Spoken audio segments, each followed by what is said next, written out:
അപ്പൊ നമുക്കിനി നെക്സ്റ്റ് പാർട്ടിലേക്ക് കടക്കാം. That is viral replication.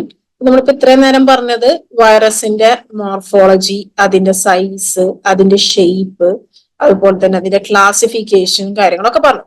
ഇനി നമുക്ക് സെക്കൻഡ് പാർട്ടിലേക്ക് കടക്കാം. That is viral replication. ഇപ്പൊ നമ്മൾ ഓൾറെഡി പറഞ്ഞിട്ടുണ്ടായിരുന്നു, വൈറസ് നമ്മൾ സാധാരണ ബാക്ടീരിയകളുടെ പോലെ ഒരു ബൈനറി ഫിഷൻ വഴിയല്ല, ഒരു നോർമൽ ഡിവിഷൻ അല്ല വൈറസുകൾക്ക് നടക്കുന്നത്. കാരണം എന്തായിരിക്കും? അവർക്ക് സ്വന്തമായിട്ട് അങ്ങനെ മൾട്ടിപ്ലൈ ചെയ്യാൻ വേണ്ടിയിട്ട് സ്വന്തമായിട്ട് എൻസൈംസിനെ സിന്തസൈസ്, സ്വന്തമായിട്ട് പ്രോട്ടീൻസ് ഉണ്ടാക്കാനോ സ്വന്തമായിട്ട് ഒരു എനർജി പ്രൊഡ്യൂസ് ചെയ്യാനോ ഉള്ള ഒരു കഴിവില്ല. They are actually non living entity ആണ്. അതുകൊണ്ട് തന്നെ അവരൊരു ഹോസ്റ്റ് സെല്ലിനെ ഡിപ്പെൻഡ് ചെയ്തിട്ടാണ് അവരുടെ ഒരു റെപ്ലിക്കേഷൻ നടക്കുന്നത്. ഓക്കെ, അപ്പോ ബാക്ടീരിയനെ വെച്ച് കമ്പയർ ചെയ്യുമ്പോൾ they can not divide like simply by binary fission. Bacteria എങ്ങനെയാണ് ഡിവൈഡ് ചെയ്യുന്നത്? ഒരു ബാക്ടീരിയ ഉണ്ടാവുന്നു, അതിൽ നിന്ന് വേറൊരു ബാക്ടീരിയ ത്രൂ ബഡിങ് ഉണ്ടായി, പിന്നെ അത് ഒരു ബാക്ടീരിയയിൽ നിന്ന് 2 ബാക്ടീരിയ ഉണ്ടാവുന്നു, അങ്ങനെ മൾട്ടിപ്ലൈ ചെയ്യുന്നു ബൈ ബൈനറി ഫിഷൻ അല്ലെ. അതുപോലെ ഒരു സിമ്പിൾ ടൈപ്പ് ഓഫ് ഒരു മൾട്ടിപ്ലിക്കേഷൻ അല്ല, അല്ലെങ്കിൽ ഒരു റെപ്ലിക്കേഷൻ അല്ല വൈറസിന്റെ കേസിൽ. It is A little bit ഒരു കോംപ്ലിക്കേറ്റ് ആയിട്ടുള്ള, ഒരു കുറച്ചുകൂടി കോംപ്ലക്സ് ആയിട്ടുള്ള ഒരു റെപ്ലിക്കേഷൻ മെത്തേഡ് ആണ് വൈറസുകൾക്ക് പ്രസന്റ് ആയിട്ടുള്ളത്. നമ്മൾ ഓൾറെഡി പറഞ്ഞു, വൈറസ് എന്ന് പറഞ്ഞു കഴിഞ്ഞാൽ ദേ ആർ ആക്ച്വലി ഒരു ഒബ്ലിഗേറ്റ് ആയിട്ടുള്ള ഇൻട്രാ സെല്ലുലാർ ഓർഗാനിസം ആണ് അല്ലെ. ഒരു സെല്ലിന്റെ ഉള്ളിൽ മാത്രം വസിക്കാൻ പറ്റുന്ന ഒരു ഇൻഫെക്ഷ്യസ് ആയിട്ടുള്ള ഏജന്റ് ആണ്. അവർക്ക് സ്വന്തമായിട്ട് റെപ്ലിക്കേറ്റ് ചെയ്യാൻ പറ്റില്ല without the machinery and metabolism of host cell. Host സെൽസിന്റെ മെഷീനറീസും മെറ്റബോളിസം യൂസ് ചെയ്യാണ്ട് അവർക്ക് റെപ്ലിക്കേറ്റ് ചെയ്യാൻ പറ്റില്ല. അവര് റിപ്രൊഡക്ഷന് വേണ്ടിയിട്ടും മെറ്റബോളിക് പ്രോസസ്സിനും വേണ്ടിയിട്ടും ഡിപ്പെൻഡ് ചെയ്യുന്നത് ഒരു ഹോസ്റ്റ് സെല്ലിനെയാണ്. Okay okay but within the അവർക്ക് ഹോസ്റ്റ് സെൽസിന്റെ ഉള്ളിൽ എന്ത് ചെയ്യാൻ പറ്റുന്നുണ്ടാവും? അവർക്ക് സെല്ലുലാർ മെഷീനറീസ് ഒക്കെ കമാൻഡ് ചെയ്യാൻ പറ്റും to produce more viral particles. Okay, ഇനി യൂക്കാരിയോട്ടിക് സെൽസിലാണെങ്കിൽ മോസ്റ്റ് DNA വൈറസുകൾ റെപ്ലിക്കേറ്റ് ചെയ്യുന്നത് എവിടെ വെച്ചിട്ടായിരിക്കും? നമ്മുടെ റെപ്ലിക്കേറ്റ് ചെയ്യുന്നത് ന്യൂക്ലിയസിൽ വെച്ചിട്ടായിരിക്കും. With exception observe large DNA virus such as pox virus that replicate in. ഇപ്പൊ ഇതിൽ നമ്മൾ പറയുന്നത് ഇവരുടെ ഒരു അവർ ഹോസ്റ്റ് സെൽസിന്റെ ഉള്ളിലാണ് റെപ്ലിക്കേറ്റ് ചെയ്യുന്നത് എന്നുള്ള കാര്യം പറഞ്ഞു. ഈ ഹോസ്റ്റ് സെൽസിന്റെ ഉള്ളിൽ ന്യൂക്ലിയസിലാണോ അതോ സൈറ്റോപ്ലാസത്തിലാണോ റെപ്ലിക്കേറ്റ് ചെയ്യുന്നത് എന്നുള്ളതാണ് ഈ ഒരു സ്ലൈഡിൽ പറയുന്നത്. മോസ്റ്റ് ഓഫ് ദ DNA വൈറസുകളും റെപ്ലിക്കേറ്റ് ചെയ്യുന്നത് ന്യൂക്ലിയസിലാണ്. അതിനൊരു എക്സെപ്ഷൻ വരുന്നത് പോക്സ് വൈറസ് ആണ് കേട്ടോ. അവർ റെപ്ലിക്കേറ്റ് ചെയ്യുന്നത് സൈറ്റോപ്ലാസത്തിലാണ്. ഇനി RNA വൈറസുകളാണെങ്കിൽ അവർ റെപ്ലിക്കേറ്റ് ചെയ്യുന്നുണ്ടാവുക സൈറ്റോപ്ലാസത്തിലാണ് കേട്ടോ. പിന്നെ വരുന്നത് ഇനി ഇവരുടെ ഒരു റെപ്ലിക്കേറ്റീവ് ലൈഫ് സൈക്കിൾ എന്ന് പറയുന്നത് ഓരോ സ്പീഷീസിനെയും ഓരോ കാറ്റഗറീസ് ഓഫ് വൈറസസിനെയും ഡിപ്പെൻഡ് ചെയ്തിട്ട് അത് ഡിഫറെന്റ് ആണ്. മനസ്സിലായോ? ഇപ്പൊ നമ്മൾ ഇത്രയും കാര്യം പറയുന്നത്, ഇനി വൈറസ് റെപ്ലിക്കേറ്റ് ചെയ്യുന്നത് എയ്തർ ബൈ ലൈറ്റിക് സൈക്കിൾ ആയിരിക്കാം അല്ലെങ്കിൽ ലൈസോജനിക് സൈക്കിൾ ആയിരിക്കാം. നിങ്ങൾ മനസ്സിലാക്കുന്നത് വൈറൽ റെപ്ലിക്കേഷനെ കുറിച്ചിട്ടായിരുന്നു നമ്മളിപ്പോ ഇത്ര നേരം പറഞ്ഞത്. വൈറസിന്റെ റെപ്ലിക്കേഷൻ എന്ന് പറഞ്ഞാൽ which is not simple like bacteria do അല്ലെ. Bacteria that replicate by binary fission, right. Virus replicate എന്നത് ഇച്ചിരി കോംപ്ലക്സ് ആയിട്ടുള്ള ഒരു മെത്തേഡാണ്. ഇനി DNA വൈറസിന്റെ കേസിലാണെങ്കിൽ മോസ്റ്റ്ലി DNA വൈറസ് റെപ്ലിക്കേറ്റ് ചെയ്യുന്നത് ഒരു ഹോസ്റ്റ് സെല്ലിന്റെ ന്യൂക്ലിയസിലും RNA വൈറസുകൾ റെപ്ലിക്കേറ്റ് ചെയ്യുന്നത് സൈറ്റോപ്ലാസത്തിലാണ്. അതിൽ ഒരുപാട് എക്സെപ്ഷണൽ കേസസ് ഉണ്ട് കേട്ടോ. പിന്നെ ഇവർക്ക് എന്താണ് സ്വന്തമായിട്ട് റെപ്ലിക്കേറ്റ് ചെയ്യാൻ പറ്റാത്തത്? they do not have an ability to produce proteins or energy. They depend on a host cells ന്റെ മെഷീനറീസിനെ അല്ലെങ്കിൽ അവരുടെ മെറ്റബോളിസത്തിനെ ഡിപ്പെൻഡ് ചെയ്തിട്ടാണ് ഇവര് റെപ്ലിക്കേറ്റ് ചെയ്യുന്നുണ്ടാവുക. ഇനി റെപ്ലിക്കേറ്റ് ചെയ്തർ ബൈ ലൈറ്റിക് അല്ലെങ്കിൽ ലൈസോജനിക് സൈക്കിൾ വഴിയാണ് ഇവര് റെപ്ലിക്കേറ്റ് ചെയ്യുന്നുണ്ടാവുക. ഇനി നമുക്ക് ഒരു ലൈറ്റിക് സൈക്കിൾ എങ്ങനെയാണെന്നുള്ളതാണ് ഈ ഒരു ഇതിൽ കാണുന്നുണ്ടാവുക കേട്ടോ. ഇപ്പോ നിങ്ങൾ ആദ്യം മനസ്സിലാക്കേണ്ടത് നമ്മളുടെ ഈ ഒരു റെപ്ലിക്കേഷന് കുറച്ച് സ്റ്റെപ്സ് ഉണ്ട്. ദിസ് ഇസ് ആക്ച്വലി റെപ്ലിക്കേഷന്റെ ഒരു സ്റ്റെപ്പ് എന്ന് പറയുന്നത്, ഫസ്റ്റ് വന്നിട്ട് നമുക്കിപ്പോ ഒരു സിമ്പിൾ വേർഡ്സിൽ പഠിക്കുകയാണെങ്കിൽ ഒരു വൈറസ് വരുന്നു, ഇത് നമ്മളെ ഒരു ബാക്ടീരിയൽ സെല്ലാണെന്ന്, ഒരു ബാക്ടീരിയൽ സെൽ അല്ലെങ്കിൽ ഏതെങ്കിലും ഒരു ഹോസ്റ്റ് സെല്ലാണെന്ന് വിചാരിക്കുക. വൈറസ് വന്നു, ഫസ്റ്റ് എന്താ ചെയ്യുക? ഇവർ ഇതിന് വന്നിട്ട് അറ്റാച്ച് ചെയ്യും. ഇവർക്ക് ഒരു അറ്റാച്ച്മെന്റ് സൈറ്റ് ഉണ്ടാവും, വിച്ച് ഈസ് അതിന് കോംപ്ലിമെന്ററി റിസപ്റ്റർ ആയിട്ട് ഹോസ്റ്റിന്റെ മേലെ ഒരു റിസപ്റ്റർ ഉണ്ടാവും. ഈ അറ്റാച്ച്മെന്റ് സൈറ്റ് ഹോസ്റ്റ് സെല്ലിനെ വന്നിട്ട് അറ്റാച്ച് ചെയ്യുന്നു. So the first step is finish. രണ്ടാമത്തെ സ്റ്റെപ്പ് എന്ന് പറയുന്നത് പെനിട്രേഷൻ ആണ്. ഈ ഒരു വൈറസ് അറ്റാച്ച് ചെയ്തിട്ട് ഈ ഒരു ഹോസ്റ്റ് സെല്ലിന്റെ ഉള്ളിലേക്ക് അവർക്ക് കടക്കണ്ടേ, അതാണ് ഈ പെനിട്രേഷൻ എന്ന് പറയുന്നത്. അങ്ങനെ ഉള്ളിലേക്ക് കടന്നു കഴിഞ്ഞാൽ ഇതിന്റെ ഉള്ളിൽ ഇവർക്ക് എന്ത് ചെയ്യണം? നമ്മൾ ഓൾറെഡി വൈറസിന്റെ സ്ട്രക്ചറും മോർഫോളജി ഒക്കെ പഠിച്ചു കഴിഞ്ഞതാണ് അല്ലെ. ഓൾറെഡി നമ്മൾ ഫസ്റ്റ് പാർട്ടിൽ പറഞ്ഞു കഴിഞ്ഞതാണ്. ഇവർക്ക് ഒരു ക്യാപ്സിഡ് ഉണ്ട്, ജനറ്റിക് മെറ്റീരിയൽ ഉണ്ട്, എൻവലപ്പ് ഉണ്ട് എന്നുള്ള കാര്യമൊക്കെ പറഞ്ഞതാണല്ലോ. ഇനി ഇതിന്റെ ഉള്ളിലേക്ക് കടന്നു കഴിഞ്ഞാല് ഇവർക്ക് എന്ത് ചെയ്യണം? ക്യാപ്സിഡിന്റെ ഉള്ളിലാണ് ആര് പ്രസന്റ് ആയിട്ടുള്ളത്? ഇവരുടെ ജനറ്റിക് മെറ്റീരിയൽ ആയിട്ടുള്ള DNA അല്ലെങ്കിൽ ഏതൊരു DNA or nor RNA present ആയിട്ടുള്ളത്. ഈ ക്യാപ്സിഡിനെ കളയണം, അൺകോട്ട് ചെയ്യണം. അതാണ് മൂന്നാമത്തെ സ്റ്റെപ്പ്, അൺകോട്ടിങ്. അൺകോട്ടിംഗ് എന്ന് പറയുമ്പോൾ ക്യാപ്സിഡ് പൊട്ടിപ്പോയി, ജനറ്റിക് മെറ്റീരിയൽ മാത്രം ഹോസ്റ്റ് സെല്ലിന്റെ ഉള്ളിൽ വന്നു. അങ്ങനെ ഈ ജനറ്റിക് മെറ്റീരിയലിന്റെ ബയോസിന്തസിസ് നടക്കും. എന്ന് വെച്ചാൽ ഒരെണ്ണത്തിൽ നിന്ന് ഒരുപാട് കാര്യങ്ങൾ ഉണ്ടാക്കണം അല്ലെ. എന്ന് വെച്ചാൽ ഒരെണ്ണത്തിൽ നിന്ന് ഒരുപാട് എണ്ണം ഉണ്ടാക്കണമെങ്കിൽ ബയോസിന്തസിസ്, നമ്മൾ ഒരു വൈറസ് ഒരു വിരിയോൺ ആവാൻ വേണ്ടിയിട്ടുള്ള എല്ലാ കാര്യങ്ങളെയും ബയോസിന്തസൈസ് ചെയ്യാം. ഫോർ എക്സാമ്പിൾ എന്തിനൊക്കെ ബയോസിന്തസൈസ് ചെയ്യാം? ക്യാപ്സിഡുകളെ സിന്തസൈസ് എന്ന് വെച്ചാൽ ക്യാപ്സോമേഴ്സ് അല്ലെ, ക്യാപ്സിഡ് പ്രോട്ടീൻസുകളെ സിന്തസൈസ് ചെയ്യണം, ന്യൂ ജനറ്റിക് ജീനോമിനെ സിന്തസൈസ് ചെയ്യണം, ഇവർക്ക് വേണ്ടിയിട്ടുള്ള അതർ എൻവലപ്പ് പ്രോട്ടീൻസിനെ സിന്തസൈസ് ചെയ്യണം അല്ലെ. അപ്പോ അതിനൊക്കെ സിന്തസൈസ് ചെയ്യാനാണ് നാലാമത്തെ സ്റ്റെപ്പ്. അങ്ങനെ സിന്തസൈസ് ചെയ്തിട്ടുള്ള എല്ലാ കാര്യങ്ങളെയും, ഫോർ എക്സാമ്പിൾ വേറെ എക്സാമ്പിൾ നമുക്കൊരു വീട് ഉണ്ടാക്കാൻ വേണ്ടിയിട്ട് എന്തൊക്കെ കാര്യങ്ങൾ വേണം? മണ്ണ്, ബ്രിക്ക്, വെള്ളം, അത് ഇതൊക്കെ വേണം. അപ്പൊ ഈ ഓരോ സാധനത്തിനും സിന്തസൈസ് ചെയ്യുന്നതിന് നമ്മൾ ബയോസിന്തസിസ് പറയാം. ഇനി എല്ലാ സിന്തസൈസ് ചെയ്തിട്ടുള്ള സാധനങ്ങളെയും നമ്മൾ ഒരുമിച്ച് ഒരു വീടാക്കി മാറ്റില്ലേ, അതിനെയാണ് നമ്മൾ അസംബ്ലി എന്ന് പറയുന്നത്. മനസ്സിലായിട്ട് കഴിഞ്ഞിട്ടുണ്ടോ? ഓക്കെ, മനസ്സിലായിട്ടുണ്ടോ? ഞാനൊരു ഉദാഹരണമാണ് അതിൽ ഉദ്ദേശിച്ചത് കേട്ടാ. അങ്ങനെ അതിനെ നമ്മൾ അസംബ്ലി ചെയ്ത് കഴിഞ്ഞാൽ അതിനൊരു മെച്ചുറേഷൻ നടക്കും. അതിന് മെച്ചുറേഷൻ നടന്നു കഴിഞ്ഞിട്ട് അതിന് ഈ ഒരെണ്ണത്തിൽ നിന്ന് കുറെ ഉണ്ടായിട്ടുള്ള ഈ വൈറസുകളെ പുറത്തേക്ക് റിലീസ് ചെയ്യണ്ടേ, അതാണ് ലാസ്റ്റ് സ്റ്റെപ്പ് എന്ന് പറയുന്നത്. ഇതാണ് ഒരു നോർമലി ഒരു വൈറൽ റെപ്ലിക്കേഷനിൽ നടക്കുന്ന സ്റ്റെപ്പുകൾ. വൈറസ് വരുന്നു, ഹോസ്റ്റ് സെല്ലിന് അറ്റാച്ച് ചെയ്യുന്നു, ഉള്ളിലേക്ക് പെനിട്രേറ്റ് ചെയ്യുന്നു, അൺകോട്ടിംഗ് നടക്കുന്നു, പിന്നെ ഇതിന്റെ ബയോസിന്തസിസ് നടക്കുന്നു, മെച്ചുറേഷൻ നടക്കുന്നു, റിലീസ് ചെയ്യുന്നു. ഇതാണ് ഒരു വൈറൽ റെപ്ലിക്കേഷൻ സൈക്കിൾ എന്ന് പറയുന്നത്. മനസ്സിലായിട്ടുണ്ടോ? ഇനി നമുക്ക് എന്താണ് ലൈറ്റിക് സൈക്കിളും ലൈസോജനിക് സൈക്കിളും തമ്മിലുള്ള ഡിഫറൻസ് നോക്കാം. ഇവിടെ നോക്കൂ, ഇവിടെ നമ്മുടെ ഹോസ്റ്റ് സെല്ലിനെ ഇൻഫെക്ട് ചെയ്യുന്നത് ആരാന്നറിയാം? ബാക്ടീരിയോഫേജ് ആണ്. ഇനി എന്താണ് ബാക്ടീരിയോഫേജ്? ബാക്ടീരിയോഫേജ് എന്ന് പറയുമ്പോൾ പേരിൽ ബാക്ടീരിയ എന്ന് വരുന്നുണ്ട്, അത് വിചാരിച്ചിട്ട് അത് ബാക്ടീരിയ അല്ല. Which is a virus that particularly infect bacteria. ബാക്ടീരിയനെ ഇൻഫെക്ട് ചെയ്യുന്ന വൈറസുകൾക്കാണ് നമ്മൾ എന്തെന്ന് പറയുന്നത്? ബാക്ടീരിയോഫേജ് എന്ന് പറയുന്നത്. ഓക്കെ ആണോ? അങ്ങനെ ഈ ബാക്ടീരിയോഫേജ് നമ്മളുടെ ഹോസ്റ്റ് സെല്ലിനെ വന്നിട്ട് എന്ത് ചെയ്യാണ്? ഇതാണ് അറ്റാച്ച്മെന്റ്. അറ്റാച്ച് ചെയ്തു. ഇനി ഇവരുടെ പെനിട്രേറ്റ് ചെയ്യാന്ന് പറയുന്നത് അതൊരു ഇഞ്ചക്ഷൻ മെത്തേഡ് ആണ് നടക്കുന്നത്. അവരെന്ത് ചെയ്യണം? അവരുടെ ജനറ്റിക് മെറ്റീരിയലിനെ ഹോസ്റ്റ് സെല്ലിലേക്ക് ഇഞ്ചക്ട് ചെയ്ത് കൊടുക്കുകയാണ്. അങ്ങനെ ഉള്ളിലേക്ക് സംഭവം എത്തി. അങ്ങനെ എത്തിക്കഴിഞ്ഞാല് ബയോസിന്തസിസ് നടക്കും കേട്ടോ. ബയോസിന്തസിസ് എന്ന് പറയുമ്പോൾ എന്തായിരുന്നു?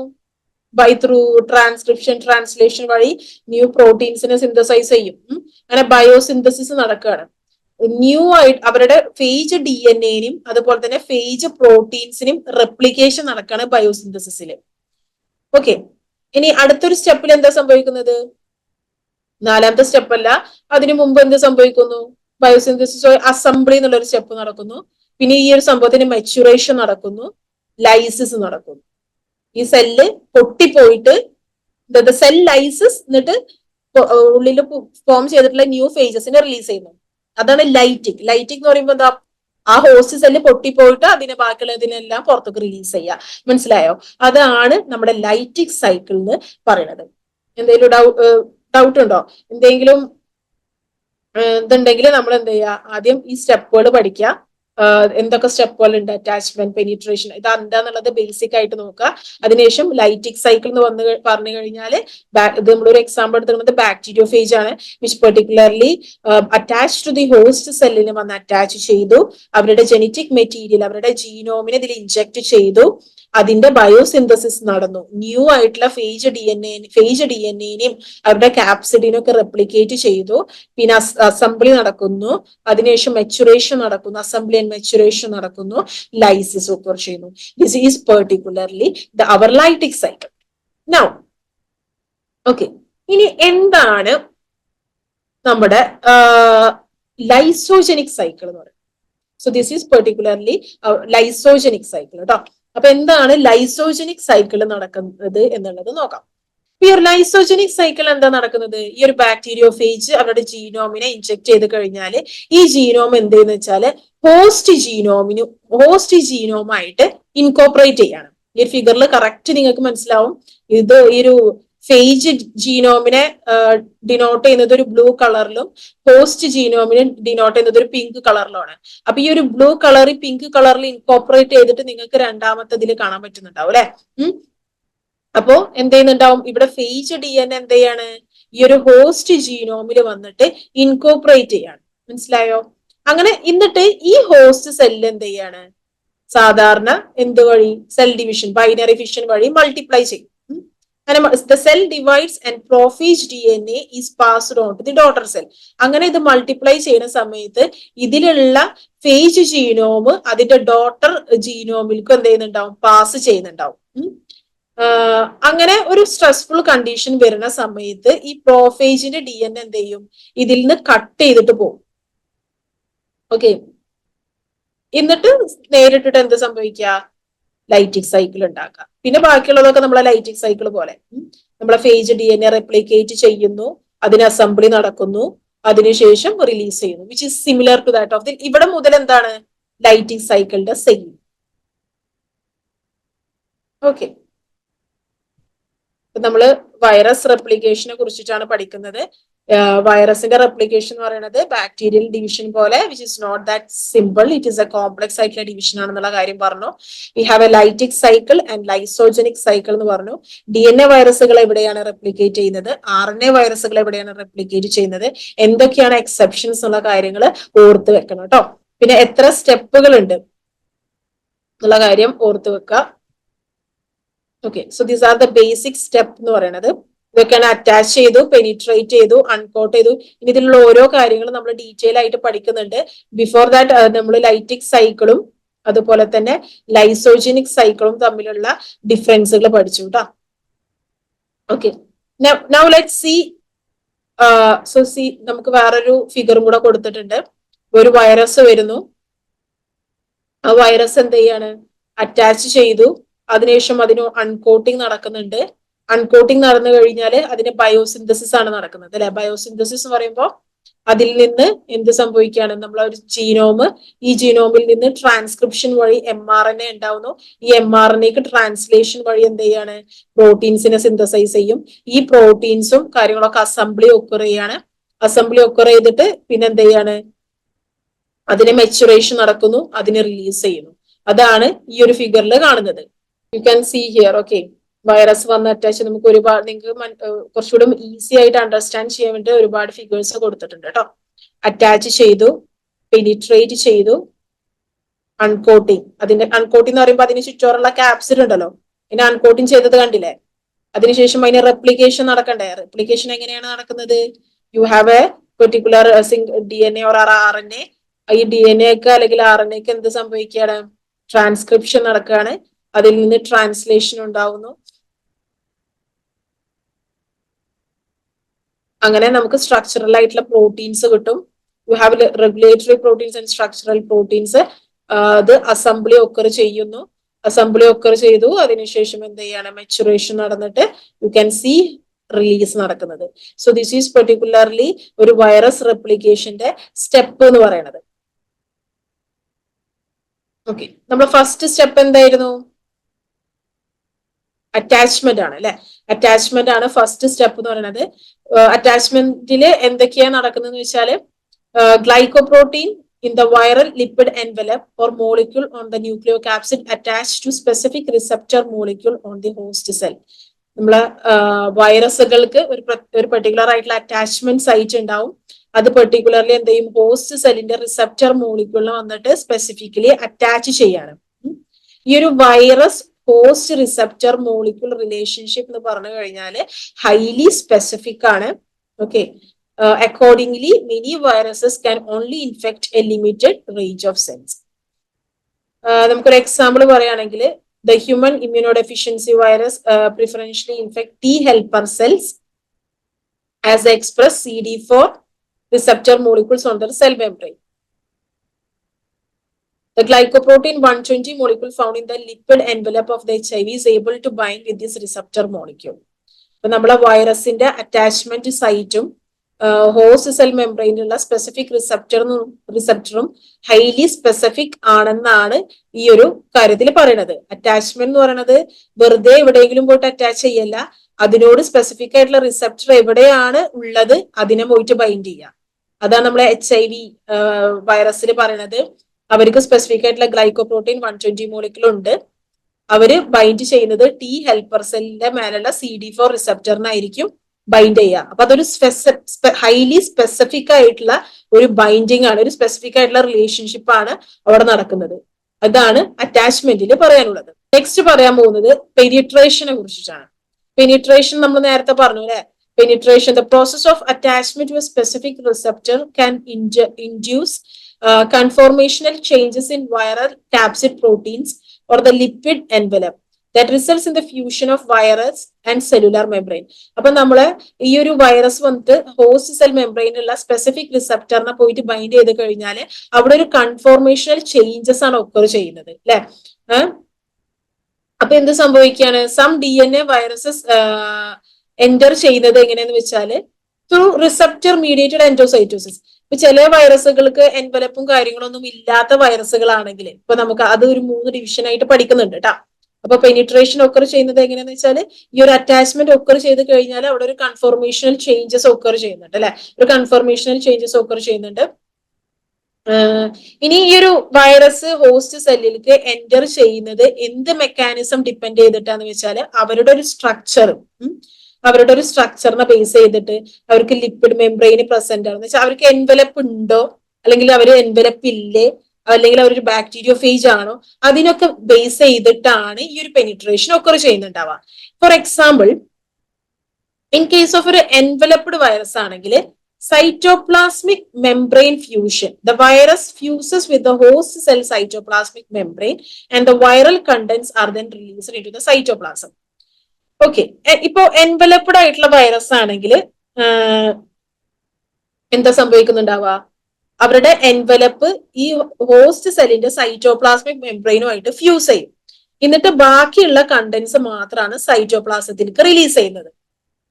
മനസ്സിലായോ? ഇത് നമ്മളെ ഹോസ്റ്റ് സെല്ലാണെങ്കിൽ, ഫോർ എക്സാമ്പിൾ ഇത് നമ്മളെ ഹോസ്റ്റ് സെല്ലാണെങ്കിൽ എന്ത് സംഭവിക്കുന്നു, ഇവിടെ എൻവലപ്ഡ് വൈറസ് ആണെങ്കിൽ ഈ എൻവലപ്പ് ഹോസ്റ്റ് സെല്ലിന്റെ സൈറ്റോപ്ലാസത്തിൽ പോയിട്ട് ഫ്യൂസ് ചെയ്തിട്ട് ബാക്കിയുള്ള റിമൈനിങ് മാത്രം സൈറ്റോപ്ലാസത്തിലേക്ക് റിലീസ് ചെയ്യാം. ഇതാണ് എൻവലപ്ഡ് വൈറസിൽ നടക്കുന്നത്. ഓക്കെ,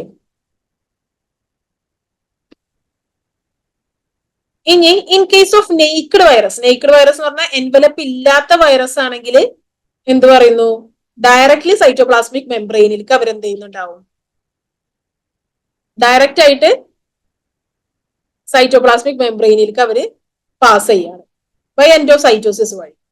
ഓക്കെ, എൻവലപ്ഡ് വൈറസ് ആണെങ്കിൽ അവരെ എൻവലപ്പ് ഹോസ്റ്റ് സെല്ലിന്റെ സൈറ്റോപ്ലാസ്മിക് മെംബ്രെയിനായിട്ട് ഫ്യൂസ് ചെയ്യും. എന്നിട്ട് ബാക്കിയുള്ളത് മാത്രം സൈറ്റോപ്ലാസത്തിലേക്ക് റിലീസ് ചെയ്യും by a process known as endocytosis. ഇനി നെയ്ക്ഡ് വൈറസ് ആണെങ്കിൽ അവർ ഡയറക്ട്ലി എൻഡോസൈറ്റോസിസ് വഴി ഹോസ്റ്റ് സെല്ലിന്റെ സൈറ്റോപ്ലാസത്തിലേക്ക് പോകും. അതാണ് നടക്കുന്നത്. ഇനി മൂന്നാമത്തെ കേസിൽ പറയുകയാണെങ്കിൽ ബാക്ടീരിയോ ഫേജ് ആണെങ്കിൽ എന്ത് ചെയ്യും, അവരുടെ ജീനോം ഇൻജെക്ട് ചെയ്ത് കൊടുക്കും സൈറ്റോപ്ലാസത്തിലേക്ക്. അത് നമ്മൾ നേരത്തെ പറഞ്ഞല്ലോ, ഓരോ സ്റ്റെപ്പില് നേരത്തെ ഒരു ഫിഗർ വെച്ച് നമ്മൾ പഠിച്ചപ്പോൾ പറഞ്ഞിട്ടുണ്ടായിരുന്നു. അപ്പൊ നമ്മളെ ഫസ്റ്റ് സ്റ്റെപ്പ് എന്തായിരുന്നു, അറ്റാച്ച്മെന്റ് എന്ന് പറയുന്നത് നമ്മൾ ഒരു പേരിൽ തന്നെ ഉണ്ടല്ലോ, അറ്റാച്ച്മെന്റ്. ഹൈലി സ്പെസിഫിക് ആയിട്ടുള്ള സാധനങ്ങൾ വന്നിട്ട് ബൈൻഡ് ചെയ്യുക, വിച്ച് ഇസ് എന്താ പറയാ, ഒരു വൈറസിന്റെ അറ്റാച്ച്മെന്റ് സൈറ്റ് ഹോസ്റ്റ് സെല്ലിന്റെ സ്പെസിഫിക് റിസപ്റ്ററിനെ പോയിട്ട് മാത്രം ബൈൻഡ് ചെയ്യുക. അതിനൊരു എക്സാമ്പിൾ നമ്മൾ HIV കേസിൽ പറഞ്ഞു. HIV സ്പെസിഫിക് ആയിട്ടുള്ള ഗ്ലൈക്കോപ്രോട്ടീൻ 120 ഉണ്ട്. അത് T സെൽസിന്റെ T helper cell TH cells ഉണ്ടല്ലോ അതിന്റെ മേലെയുള്ള CD4 CD4 ഹെൽപ്പർ സെൽസിനെ മാത്രം വന്നിട്ടാണ് ബൈൻഡ് ചെയ്യുക. അത് ഹൈലി സ്പെസിഫിക് ആയിട്ടുള്ള ഒരു സംഭവമാണ്. അതാണ് അറ്റാച്ച്മെന്റിൽ പറഞ്ഞത്. പിന്നെ നമ്മൾ പറഞ്ഞത് പെനിട്രേഷൻ ആണ്. പെനിട്രേഷന് എന്ത് മെക്കാനിസത്തിനെ ഡിപ്പെൻഡ് ചെയ്തിട്ടാന്ന് വെച്ചാൽ അവർക്ക് വെതർ എൻവലപ്പ് ഉണ്ടോ, എൻവലപ്പ് ഇല്ലേ, റിജിഡ് ആയിട്ടുള്ള സെൽ വോൾ ആണോ, അതിനൊക്കെ ബേസ് ചെയ്തിട്ടാണ് പെനിട്രേഷൻ ഒക്കെ ചെയ്യുന്നത്. എൻവലപ്പ് ഉള്ളതാണെങ്കിൽ അവരുടെ എൻവലപ്പ് ഹോസ്റ്റ് സെല്ലിന്റെ സൈറ്റോപ്ലാസ്മിക് മെംബ്രെയിനെ ഫ്യൂസ് ചെയ്തിട്ട് ബാക്കിയുള്ള കണ്ടന്റ്സ് മാത്രം സൈറ്റോപ്ലാസത്തിലേക്ക് റിലീസ് ചെയ്യാണ് by the process known as endocytosis. ഇനി നെയ്ക്കഡ് വൈറസ് ആണെങ്കിൽ എന്ത് ചെയ്യാണ്, അവര് ഡയറക്ട്ലി എൻഡോസൈറ്റോസിസ് വഴി സൈറ്റോപ്ലാസത്തിലേക്ക് എൻ്റർ ചെയ്യാണ്. ഇനി ഇൻ കേസ് ഓഫ് ബാക്ടീരിയോഫേജ് ആണെങ്കിലോ, ബാക്ടീരിയോഫേജ് എന്ന് പറഞ്ഞാൽ അവർക്ക് റിജിഡ് ആയിട്ടുള്ള ഒരു സെൽ വാളാണ്. അതുകൊണ്ട് തന്നെ അവരെന്ത് ചെയ്യും, അവരുടെ ജീനോമിനെ ഡയറക്ട്ലി ഇൻജെക്ട് ചെയ്യാണ് ഹോസ്റ്റ് സെൽ മെംബ്രെയിനിലേക്ക്. അപ്പൊ ഇത്രയാണ് അറ്റാച്ച്മെന്റും പെനിട്രേഷനും.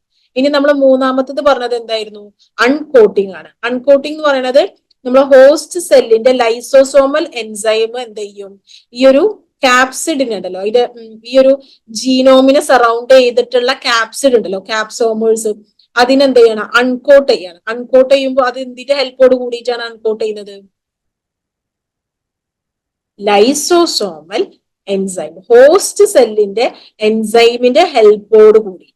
Okay, the viral capsid is removed and degraded by viral enzymes or host enzyme releasing the viral genomic nucleic acid.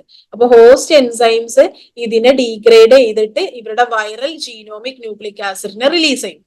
Once inside the host cell, the viral lipid envelope or capsid is shed and the viral nucleic acid are released. At this stage, the virus ceases to be infective and will only regain infectivity after few virion have been formed. Okay, അപ്പൊ ഇത്രയാണ് അൺകോട്ടിങ്ങിൽ പറയാനുള്ളത്. ഇനി നമ്മൾ next പറയാൻ പോകുന്നത് replication അല്ലെങ്കിൽ biosynthesis പറയും. അങ്ങനെ ഈ ഒരു വൈറൽ ജീനോം അൺകോട്ട് ചെയ്ത് കഴിഞ്ഞാൽ സംഭവിക്കുന്നത് ട്രാൻസ്ക്രിപ്ഷൻ അല്ലെങ്കിൽ ട്രാൻസ്ലേഷൻ ഇനീഷ്യേറ്റ് ചെയ്യാം. It is a stage of viral replication that differs greatly between DNA and RNA viruses and viruses with opposite nucleic acid polarity. This process culminates in de novo synthesis of viral proteins and genome. Viral replication is broadly a two-stage process. Both viral proteins and nucleic acid must be replicated to form new viral particles. അങ്ങനെ നമ്മൾ viral genome host സെല്ലിന്റെ ഉള്ളിൽ എത്തിക്കഴിഞ്ഞാൽ ഈ ഒരു viral ജീനോമിന്റെ replication നടക്കണം. ഈ viral ജീനോമിന്റെ replication നടക്കുന്നത് രണ്ട് ജനറ്റിക് മെറ്റീരിയൽ ഉണ്ട് അല്ലെ, നമുക്ക് DNA ഉണ്ട്, അതുപോലെ തന്നെ RNA ഉണ്ട്. ഈ DNA തന്നെ എന്തുണ്ട്, ഡബിൾ സ്ട്രാൻഡഡ്, അതുപോലെ തന്നെ സിംഗിൾ സ്ട്രാൻഡഡും കാര്യങ്ങളൊക്കെ ഉണ്ട്. അപ്പൊ അതൊക്കെ നമുക്ക് ഇപ്പൊ DNA കാര്യം, RNA ബയോസിന്തസിസ് എന്നൊക്കെ പറയുന്നത് രണ്ടും വ്യത്യാസമുണ്ട്. അപ്പൊ ഇതിന്റെ ഉള്ളിൽ വെച്ചിട്ട് നമ്മുടെ വൈറൽ ജീനോമിന്റെ റെപ്ലിക്കേഷനും നടക്കണം, അതുപോലെ തന്നെ ന്യൂ ആയിട്ടുള്ള വൈറസ് പാർട്ട് എന്ന് വെച്ചാൽ ബോത്ത് വൈറൽ പ്രോട്ടീൻസിന്റെയും ബയോസിന്തസിസ് ഇവിടെ നടക്കണം. അതാണ് ഇനി ബയോസിന്തസിസിൽ പറയാനുള്ളത്. ഓക്കെ, അപ്പൊ ഇവിടെ വൈറസുകൾക്ക് എന്താണ്, അവരുടെ വൈറൽ ജീനോം ഉണ്ട്, അതിനെ ഫസ്റ്റ് mRNA ആക്കി മാറ്റണം. ഈ mRNA പിന്നെ എന്താക്കിയിട്ട് മാറ്റണം, വൈറൽ പ്രോട്ടീൻസ് ആക്കി മാറ്റണം. അപ്പോ ഹൗ ഇസ് ദ സ്റ്റെപ്പ്, ഒരു വൈറൽ ജീനോമിക് മെറ്റീരിയലിനെ mRNA ആക്കുന്ന സ്റ്റെപ്പിനെയാണ് നമ്മൾ എന്തെന്ന് പറയുന്നത്, ട്രാൻസ്ക്രിപ്ഷൻ എന്ന് പറയുന്നത്. ഈ mRNAയിൽ നിന്ന് വൈറൽ പ്രോട്ടീൻസ് ഉണ്ടാവുന്നതിനെയാണ് നമ്മൾ എന്തെന്ന് പറയുന്നത്, ട്രാൻസ്ലേഷൻ എന്ന് പറയുന്നത്. ഓക്കെ ആണോ? That is transcription and this is translation. അങ്ങനെ പക്ഷെ ഈ ഒരു transcription, translation and this steps of this biosynthesis പറയുന്നത് ഡിഫറെന്റ് ആയിരിക്കും in case of both DNA and RNA. RNA എന്ന് പറയുന്നത് സിംഗിൾ സ്ട്രാൻഡഡും ഉണ്ട്, ഡബിൾ സ്ട്രാൻഡഡും ഉണ്ട്. DNA എന്ന് പറയുന്നത് ഡബിൾ സ്ട്രാൻഡഡ് ഉണ്ട്. ഓക്കെ, അതിന്റെ സെൻസ് പറയുമ്പോൾ പോസിറ്റീവ് സെൻസ് ആണ്. Okay, genetic material is ready for translation and it is already equivalent to mRNA. അപ്പൊ എന്താണ് നമുക്ക്, എന്താണ് DNA, RNA? ഈ സെൻസുകള് പോസിറ്റീവ് സെൻസും ഉണ്ട്, ആന്റി സെൻസും ഉണ്ട്, അതായത് നെഗറ്റീവ് സെൻസ് ഉള്ള ഇതുണ്ട്. ഇപ്പൊ നമുക്ക് ബയോസിന്തസിസ് പഠിക്കുമ്പോൾ കുറച്ചൊരു കൺഫ്യൂഷൻസ് ഉണ്ടാവും. അത് ആ ഒരു സ്റ്റെപ്പ് പഠിക്കണക്കാട്ടി മുമ്പ് അതിലുള്ള കുറച്ച് കാര്യങ്ങൾ പഠിക്കണം. എന്താണ്, നമുക്ക് DNA ഉണ്ട്, RNA ഉണ്ട്, which is A genetic material അല്ലെ. DNA കേസിലാണെങ്കിൽ നമുക്ക് ഡബിൾ സ്ട്രാൻഡഡ് ആയിട്ടുള്ള DNA ബയോസിന്തസിസ് ആണ് പഠിക്കാനുള്ളത്. RNA എന്ന് പറയുമ്പോൾ ഡബിൾ സ്ട്രാൻഡഡും ഉണ്ട്, സിംഗിൾ സ്ട്രാൻഡഡും ഉണ്ട്. ഇനി സെൻസുകള് പോസിറ്റീവ് സെൻസും ഉണ്ട്, നെഗറ്റീവ് സെൻസും ഉണ്ട്. പോസിറ്റീവ് സെൻസ് പറഞ്ഞാല് അവർക്ക് ഈ mRNA സെയിം പൊളാരിറ്റി ആണ്. അതുകൊണ്ട് തന്നെ ഡയറക്ട്ലി ട്രാൻസ്ലേഷൻ വഴി പ്രോട്ടീൻസിനെ സിന്തസൈസ് ചെയ്യാൻ പറ്റുന്നുണ്ടാവും. നെഗറ്റീവ് സെൻസ് പറഞ്ഞാല് ഫസ്റ്റ് അതിനെ ട്രാൻസ്ക്രിപ്ഷൻ നടത്തിയിട്ട് mRNA ആക്കണം, എന്നിട്ടാണ് ട്രാൻസ്ലേഷൻ നടത്താൻ പറ്റുള്ളൂ. ഓക്കെ, ഇനി RNA എന്ന് പറയുന്നത് നെഗറ്റീവ് സെൻസിലെ ഡബിൾ സ്ട്രാൻഡഡ് RNA ഉണ്ട്, നെഗറ്റീവ് സെൻസിലെ സിംഗിൾ സ്ട്രാൻഡഡ് RNA ഉണ്ട്. ഓക്കെ, പിന്നെ പോസിറ്റീവ് സെൻസുള്ള സിംഗിൾ സ്ട്രാൻഡഡ് RNA ഉണ്ട്, which is particularly equivalent to mRNA. Okay, അപ്പൊ ഇത്രയും കാര്യങ്ങളൊക്കെ കുറിച്ച് അറിയണം. എന്താണ് ഡബിൾ സ്ട്രാൻഡഡ് RNA ഉണ്ട്, സിംഗിൾ സ്ട്രാൻഡഡ് ആയിട്ടുള്ള RNA ഉണ്ട്, പിന്നെ ഡബിൾ സ്ട്രാൻഡഡ് ആയിട്ടുള്ള DNA ഉണ്ട്. പോസിറ്റീവ് സെൻസും നെഗറ്റീവ് സെൻസും എന്താണെന്ന് മനസ്സിലാക്കണം. പോസിറ്റീവ് സെൻസിന്റെ പൊളാരിറ്റി എന്ന് പറയുന്നത് mRNA സെയിം ആണ്. അതുകൊണ്ട് തന്നെ ഫസ്റ്റ് ഡയറക്ട്ലി ട്രാൻസ്ലേഷൻ വഴി നമുക്ക് വൈറൽ പ്രോട്ടീൻസും കാര്യങ്ങളൊക്കെ ഉണ്ടാക്കാൻ കഴിയുന്നുണ്ടാവും. ഓക്കെ ആണോ? പിന്നെ RNA എന്ന് പറയുന്നത് എന്തായിരുന്നു? നെഗറ്റീവ് സെൻസ് ഉള്ള ഡബിൾ സ്ട്രാൻഡഡും സിംഗിൾ സ്ട്രാൻഡഡ് ആയിട്ടുള്ള RNA ഉണ്ട്. അവരെന്ന് പറയുന്നത് വൈറൽ RNA പോളിമറൈസ് യൂസ് ചെയ്തിട്ട് അതിനെ പോസിറ്റീവ് ആക്കിയിട്ട് മാറ്റും. അതാണ് which is particularly equivalent to mRNA ആവും. പിന്നെ പോസിറ്റീവ് സ്ട്രാൻഡഡ് ആയിട്ടുള്ള RNA ഉണ്ട്, അത് എന്താണ്? mRNA ഈക്വലന്റ് തന്നെയാണ്. ഓക്കെ, പിന്നെ പറഞ്ഞത് എന്തായിരുന്നു? DNA virus. അവർക്ക് നമ്മൾ ഓൾറെഡി പറഞ്ഞു positive and negative sense single strand ഉണ്ട്. അവര് ഹോസ്റ്റ് സെല്ലിന്റെ RNA പോളിമറൈസ് യൂസ് ചെയ്തിട്ടാണ് ട്രാൻസ്ക്രിപ്ഷനും കാര്യങ്ങളൊക്കെ നടക്കുന്നുണ്ടാവും. ഓക്കെ, അപ്പൊ നമുക്ക് ഈ ഒരു ഫിഗറിൽ കറക്റ്റ് ആയിട്ട് മനസ്സിലാവുന്നുണ്ടാവും. ഇത് നമ്മളുടെ DNA ബയോസിന്തസിസ് ആണ് കേട്ടോ. ഡബിൾ സ്ട്രാൻഡഡ് ആയിട്ടുള്ള DNA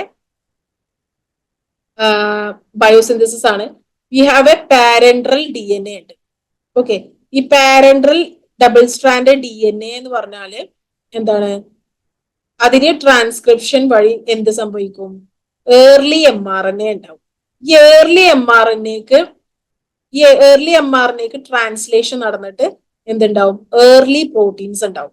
ഈ ഒരു ഏർലി പ്രോട്ടീൻസിന്റെ ഫംഗ്ഷൻ എന്താണെന്നറിയോ? ഇപ്പൊ ട്രാൻസ്ക്രിപ്ഷൻ, അപ്പൊ ഇവിടെ എന്താ സംഭവിക്കുന്നത് എന്ന് വെച്ച് കഴിഞ്ഞാൽ നമുക്ക് ആ ഒരു ഫിഗറിലേക്ക് നിങ്ങൾ ശ്രദ്ധിച്ചു നോക്കി കഴിഞ്ഞാൽ മനസ്സിലാവും. എന്തായിരുന്നു? ഇവർക്ക് ബയോസിന്തസിസ് ഓഫ് DNA വൈറസില് പാരന്റൽ DNA ട്രാൻസ്ക്രിപ്ഷൻ നടന്നിട്ട് ഒരു ഏർലി മെസ്സഞ്ചർ RNA ഉണ്ടാവുകയാണ്. ഈ ഏർലി മെസ്സഞ്ചർ RNA എന്ത് സംഭവിക്കുകയാണ്? ട്രാൻസ്ലേഷൻ അണ്ടർഗോ ചെയ്യും. ഈ ഏർലി മെസ്സഞ്ചർ RNAക്ക് ട്രാൻസ്ലേഷൻ അണ്ടർഗോ ചെയ്തിട്ട് ഏർലി നോൺ സ്ട്രക്ചറൽ പ്രോട്ടീൻസ് ഉണ്ടാവുകയാണ്. ഓക്കെ, ഈ ഏർലി നോൺ സ്ട്രക്ചറൽ പ്രോട്ടീൻസ് എന്ത് ചെയ്യും? ഈ ഹോസ്റ്റ് സെല്ലിന്റെ മെറ്റബോളിസത്തിനെ ഷട്ട് ഡൗൺ ചെയ്യും. എന്നിട്ട് help in the replication of parental DNA to form copies of progeny DNA. ഈ ഒരു സ്റ്റെപ്പിൽ മനസ്സിലായോ? നമുക്ക് പാരന്റൽ DNA ഉണ്ട്, അതിന് ട്രാൻസ്ക്രിപ്ഷൻ നടന്നിട്ട് ഏർലി mRNA ഉണ്ടാവും, അതിന് ട്രാൻസ്ലേഷൻ നടന്നിട്ട് ഏർലി പ്രോട്ടീൻസ് ഉണ്ടാവും. ഈ ഏർലി പ്രോട്ടീൻസിന്റെ എന്ത് ചെയ്യും? ഹോസ്റ്റ് മെറ്റബോളിസത്തിനെ ഷട്ട് ഡൗൺ ചെയ്തിട്ട് പ്രോജനി DNA ഉണ്ടാവാൻ വേണ്ടിയിട്ട് ഹെൽപ്പ് ചെയ്യും. അങ്ങനെ ഈ ഒരു പാരന്റൽ DNAക്ക് റെപ്ലിക്കേഷൻ നടന്നിട്ട് റെപ്ലിക്കേഷൻ നടക്കാണ്. Replication of viral DNA. അങ്ങനെ ഒരുപാട് വൈറൽ DNAs ഉണ്ടായി. അങ്ങനെ ഈ വൈറൽ DNAസിന് വീണ്ടും ട്രാൻസ്ക്രിപ്ഷൻ വഴി ലേറ്റ് mRNA ഉണ്ടാവും, അതിന് ട്രാൻസ്ലേഷൻ വഴി ലേറ്റ് പ്രോട്ടീൻസ് ഉണ്ടാവും. ഈ ലേറ്റ് പ്രോട്ടീൻസും പാരന്റൽ DNAക്കൊക്കെ പിന്നെ അസംബ്ലി ഒക്കർ ചെയ്ത് മെച്ചുറേഷൻ വഴി റിലീസ് ചെയ്യുന്നു. ഇതാണ് ഒരു ഡബിൾ സ്ട്രാൻഡഡ് ആയിട്ടുള്ള DNA ബയോസിന്തസിസ് പറയുന്നത്. എങ്ങനെയായിരുന്നു? ഒരു പാരന്റൽ DNA ഉണ്ടാവും, ഈ പാരന്റൽ DNAയിൽ നിന്ന് ട്രാൻസ്ക്രിപ്ഷൻ വഴി ഏർലി mRNA, അതിന്റെ ട്രാൻസ്ലേഷൻ വഴി ഏർലി പ്രോട്ടീൻസ് ഉണ്ടാവുകയാണ്. ഓക്കെ, ഏർലി പ്രോട്ടീൻസിന്റെ ഫംഗ്ഷൻ എന്ന് വെച്ചാൽ ഹോസ്റ്റ് മെറ്റബോളിസത്തിനെ ഷട്ട് ഡൗൺ ചെയ്യുക. അങ്ങനെ ഒരു പാരന്റൽ DNAക്ക് റെപ്ലിക്കേഷൻ ഒക്കെ ചെയ്യുന്നു. അങ്ങനെ ആ റെപ്ലിക്കേറ്റ് ചെയ്തിട്ടുള്ള പാരന്റൽ DNAക്ക് വീണ്ടും ട്രാൻസ്ക്രിപ്ഷൻ വഴി ലേറ്റ് mRNA, ലേറ്റ് പ്രോട്ടീൻസ് ഉണ്ടാവുന്നു.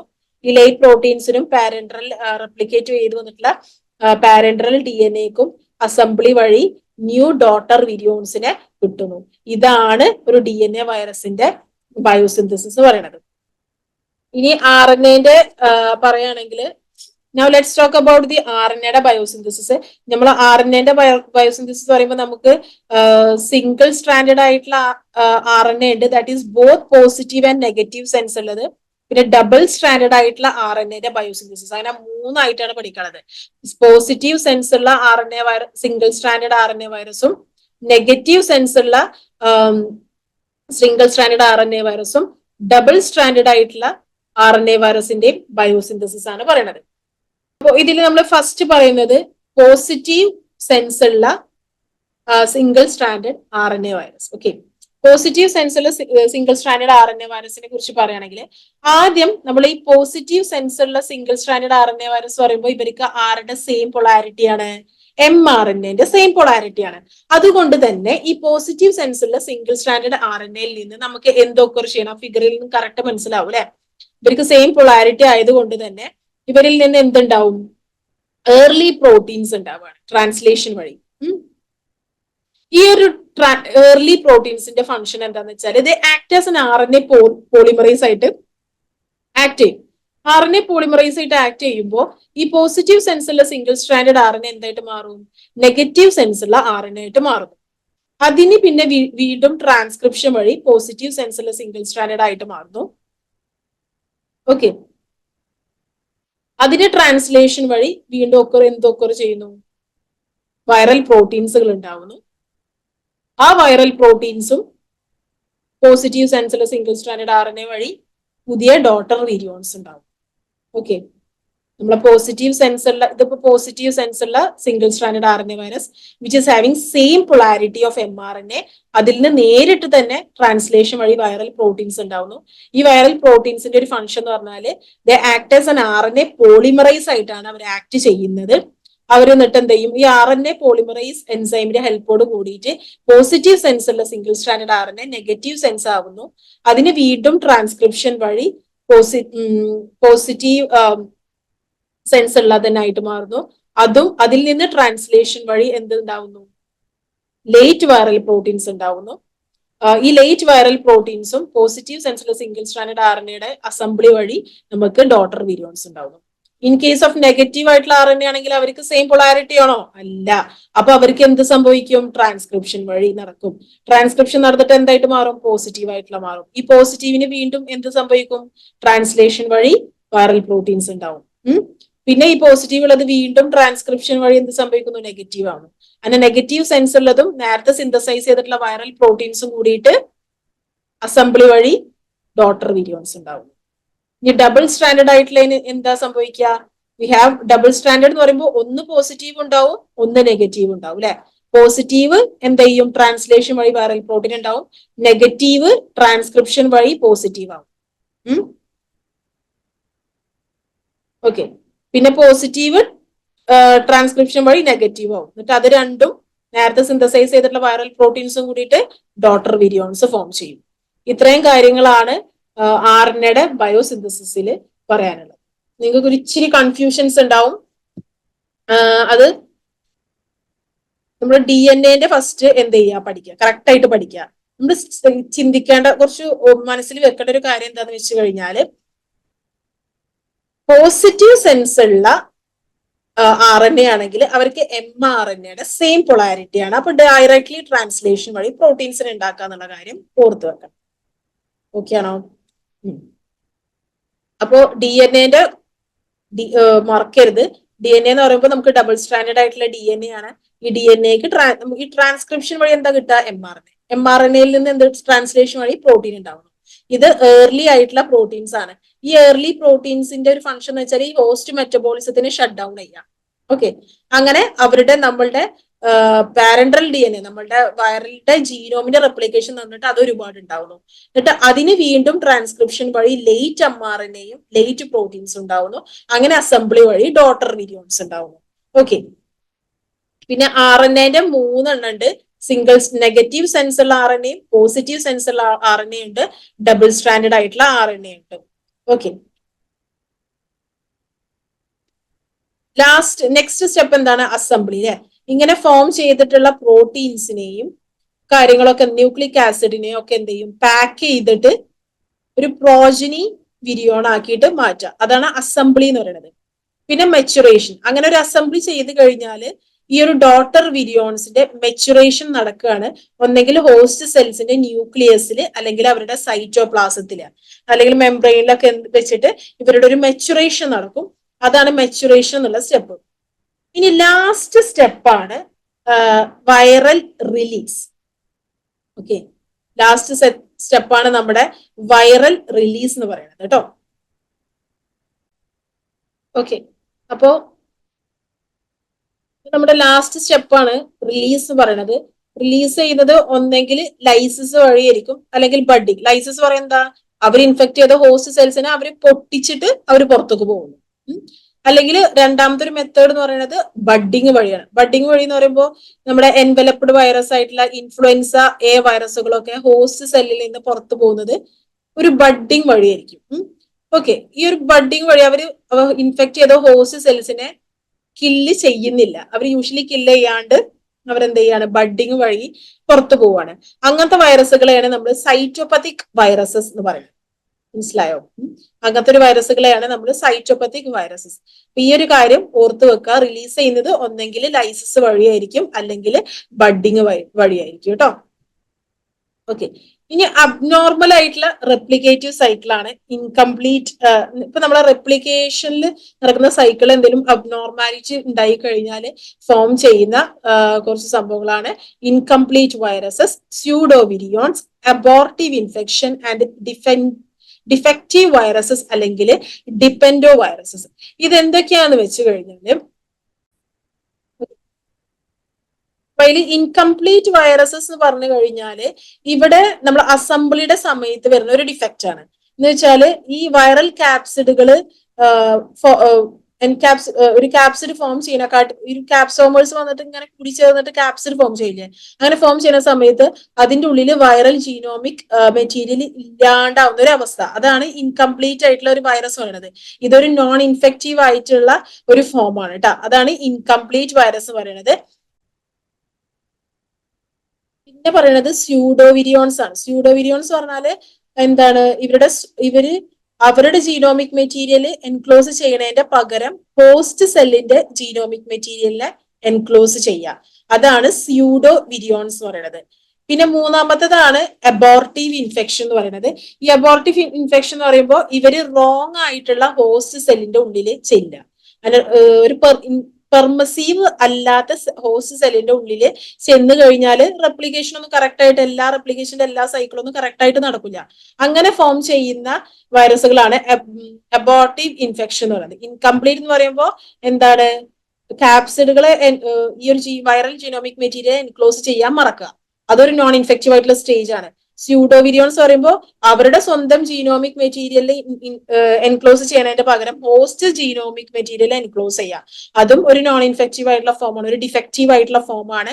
അബോർട്ടീവ് ഇൻഫെക്ഷൻ എന്ന് പറയുന്നത് ഒരു പെർമസീവ് അല്ലാത്ത ഹോസ്റ്റ് സെല്ലിന്റെ ഉള്ളിൽ പോയിട്ട് റെപ്ലിക്കേഷൻ നടത്താൻ ശ്രമിച്ചു, പക്ഷെ റെപ്ലിക്കേഷൻ എല്ലാ സൈക്കിളും നടക്കില്ല. അങ്ങനെ വേറൊരു ഡിഫക്റ്റീവ് സ്റ്റേജുകൾ ഫോം ചെയ്യും. പിന്നെ വരുന്നതാണ് ഡിഫക്റ്റീവ് വൈറസ് അല്ലെങ്കിൽ ഡിപ്പെൻഡോ. ഓക്കെ, അപ്പോ ഡിഫക്റ്റീവ് വൈറസസ് അല്ലെങ്കിൽ ഡിപ്പെൻഡോ വൈറസ് പറയുമ്പോൾ അവർ ജനറ്റിക്കലി ഡിഫക്റ്റീവ് ആണ്. അവർക്ക് സ്വന്തമായിട്ട് ഈ വൈറസ് റെപ്ലിക്കേഷൻ സൈക്കിൾ കംപ്ലീറ്റ് ആക്കാൻ പറ്റില്ല, കാരണം അവർക്ക് ജനറ്റിക്കലി ഒരു ഡിഫക്റ്റീവ് ആണ്. പക്ഷെ ഒരു ഹെൽപ്പർ വൈറസിന്റെ കൂടെ അവർക്ക് എന്ത് ചെയ്യാൻ പറ്റും, ഈ ഒരു സൈക്കിൾ കംപ്ലീറ്റ് ചെയ്യാൻ പറ്റും. ഒരു ജനറ്റിക് ഡിഫക്റ്റിനെ അവർക്ക് നികത്താൻ പറ്റും with a helper cell. Okay, വേറൊരു വൈറസിന്റെ ഹെൽപ്പോട് കൂടിയിട്ട്. ഒരു എക്സാമ്പിൾ പറയുന്ന ഹെപ്പറ്റൈറ്റിസ് ഡി വൈറസിന് ഒറ്റക്ക് ഒരു വൈറൽ റെപ്ലിക്കേഷൻ സൈക്കിൾ കംപ്ലീറ്റ് ആക്കാൻ പറ്റില്ല. പക്ഷെ അവർക്ക് ഒരു ഹെപ്പറ്റൈറ്റിസ് ബി വൈറസിന്റെ ഹെൽപ്പ് ഉണ്ടെങ്കിൽ അവരെന്തായിരിക്കും, ഒരു ഭീകരനായിരിക്കും. പിന്നെ വേറൊരു എക്സാമ്പിൾ ആണ് അഡിനോ അസോസിയേറ്റഡ് സാറ്റലൈറ്റ് വൈറസ് പറയുന്നത്. അതും ഒരു ഡിഫക്റ്റീവ് വൈറസ് ആണ്. ജനറ്റിക്കലി ഡിഫക്റ്റീവ് ആയിട്ടുള്ള വൈറസ് അവർക്ക് മൊത്തത്തിൽ ഒരു റെപ്ലിക്കേഷൻ സൈക്കിൾ കംപ്ലീറ്റ് ആക്കാം സ്വന്തമായിട്ട് പറ്റില്ല. വേറൊരു ഹെൽപ്പർ വൈറസ് ഉണ്ടെങ്കിൽ ആ ഒരു സൈക്കിൾ അവർക്ക് കംപ്ലീറ്റ് ആക്കാൻ പറ്റും. അതാണ് ഡിഫക്റ്റീവ് വൈറസ് അല്ലെങ്കിൽ ഡിപ്പെൻഡോ വൈറസ്. അതിന്റെ എക്സാമ്പിൾ ആണ് എന്ത്, ഹെപ്പറ്റൈറ്റിസ് ഡി വൈറസും പിന്നെ വരുന്നത് അഡിനോ അസോസിയേറ്റഡ് ആയിട്ടുള്ള സാറ്റലൈറ്റ് വൈറസസ് കേട്ടോ. അപ്പൊ ഇത്രയാണ് വൈറസിന്റെ റെപ്ലിക്കേഷനെ കുറിച്ചിട്ട് പറയാനുള്ളത്. ഇപ്പൊ നിങ്ങൾക്കൊരു കൺഫ്യൂഷൻ വരുന്നത് ചിലപ്പോ RNA വൈറസിന്റെ ബയോസിന്തസിസിലായിരിക്കും. നമുക്ക് ഒന്നും കൂടെ പറഞ്ഞു പോവാം ഒരു വൈറസ് റെപ്ലിക്കേഷൻ എങ്ങനെയാണ് നടക്കുന്നത് എന്നുള്ളത് കേട്ടോ. വൈറസിന്റെ റെപ്ലിക്കേഷന് എങ്ങനെയാണ്? വൈറസ് ഒരു ഒബ്ലിഗേറ്റ് ആയിട്ടുള്ള ഇൻട്രാ സെല്ലുലാർ ആണ്. അവർക്ക് ഒരു ഹോസ്റ്റ് സെല്ലിന്റെ ഉള്ളിൽ മാത്രമായിരിക്കും റെപ്ലിക്കേറ്റ് ചെയ്യാൻ കഴിയുന്നുണ്ടാവുക കേട്ടോ. കാരണം അവർക്ക് സ്വന്തമായിട്ട് ഒരു റിപ്രൊഡക്റ്റീവ് മെറ്റബോളിക് പ്രോസസ് ഒന്നും ചെയ്യാൻ പറ്റില്ല. അവർക്ക് ബാക്കിയുള്ള ഹോസ്റ്റ് സെല്ലിന്റെ മെഷീനറീസും അവരുടെ ഒരു മെറ്റബോളിക് റിപ്രൊഡക്റ്റീവ് പ്രോസസ്സ് ഡിപ്പെൻഡ് ചെയ്തിട്ട് മാത്രമാണ് അവർക്ക് റെപ്ലിക്കേറ്റ് ചെയ്യാൻ പറ്റുന്നുണ്ടാവുക. പിന്നെ നമുക്ക് ഈ ഒരു വൈറസുകൾ റെപ്ലിക്കേറ്റ് ചെയ്യുന്നുണ്ടാവുക ഒന്നെങ്കിൽ ലൈറ്റിക് സൈക്കിൾ അല്ലെങ്കിൽ ലൈസോജനിക് സൈക്കിൾ വഴിയായിരിക്കും. നമ്മൾ ലൈറ്റിക് സൈക്കിൾ പറഞ്ഞു, നമുക്ക് അറ്റാച്ച് ചെയ്യുന്നു, ഇൻജെക്ട് ചെയ്യുന്നു, ബയോസിന്തസിസ് നടക്കുന്നു, അസംബ്ലി ആൻഡ് മെച്ചുറേഷൻ നടക്കുന്നു, റിലീസ് ചെയ്യുന്നു. ഇൻ കേസ് ഓഫ് ലൈസോജനിക് ആണെങ്കിൽ ഇവര് ഹോസ്റ്റ് സെല്ലിന്റെ ജീനോമിക്കിനായിട്ട് പോയിട്ട് ബൈൻഡ് ചെയ്തിട്ട് ഹോസ്റ്റ് സെൽ എന്ത് ചെയ്യുന്നുണ്ടാവും? ബൈനറി ഫിഷൻ വഴി മൾട്ടിപ്ലൈ ചെയ്യുമ്പോൾ അവര് ഈ ഒരു വൈറൽ ജീനോമിനെ അവരുടെ ഡോട്ടർ സെല്ലിനും കൂടി കൊടുക്കുന്നു. പിന്നെ ഒരു പെർട്ടിക്കുലർ ആയിട്ടുള്ള സ്ട്രെസ്ഫുൾ കണ്ടീഷൻ വരുന്ന സമയത്ത് ഈ ഒരു വൈറൽ ജീനോം എന്ത് ചെയ്യുന്നു? എക്സൈസ്ഡ് ആവുന്നു. പിന്നെ നമ്മളെ നോർമൽ ലൈറ്റിക് സൈക്കിൾ ഒക്കർ ചെയ്യുന്നു. അതാണ് ലൈസോജനിക് സൈക്കിൾ എന്ന് പറയുന്നത്. പിന്നെ നമ്മൾ വൈറൽ റെപ്ലിക്കേഷന്റെ സ്റ്റെപ്പുകൾ പറഞ്ഞു. Attachment, penetration, uncoating, biosynthesis, assembly, maturation, virion release. Attach ചെയ്യുന്നത് എങ്ങനെയാണ്? ഒരു സ്പെസിഫിക് ആയിട്ടുള്ള റിസപ്റ്റർ മോളിക്യൂളിലെ മേലെ പോയിട്ട് ഈ വൈറസിന്റെ അറ്റാച്ച്മെന്റ് സൈറ്റ് വന്നിട്ട് ബൈൻഡ് ചെയ്യുന്നു. അതിന്റെ എക്സാമ്പിൾ നമ്മൾ HIV വൈറസിന്റെ കേസ് പറഞ്ഞു. പിന്നെ അത് പെനിട്രേറ്റ് ചെയ്യുന്നത് ഡിപ്പെൻഡിങ് അപ്പോൺ ആ വൈറസുകൾക്ക് എൻവലപ്പ് ഉണ്ടോ, നെയ്ക്കഡ് ആണോ, ബാക്ടീരിയോഫേജർ അതിനെ ബേസ് ചെയ്തിട്ടായിരിക്കും പെനിട്രേഷൻ ഒക്കെ ചെയ്യുന്നുണ്ടാവാം. പിന്നെ വരുന്നത് ബയോസിന്തസിസ് ആണ്. Biosynthesis is different for both DNA virus and RNA വൈറസുകൾക്ക് ഇതാണ് ഡിഫറെന്റ് ആണ്. എല്ലാത്തിന്റെ ഒരു ബേസ് എന്ന് പറയുന്നത് ട്രാൻസ്ക്രിപ്ഷൻ നടക്കുന്നു, ട്രാൻസ്ലേഷൻ നടക്കുന്നു, പ്രോട്ടീൻസിനെ സിന്തസൈസ് ചെയ്യുന്നു. ഈ ഫോം ചെയ്യുന്ന ന്യൂ വൈറൽ പ്രോട്ടീൻസുകളും വൈറൽ ജീനോമുകൾക്കും അസംബ്ലി ഒക്കെ. പിന്നെ വരുന്നത്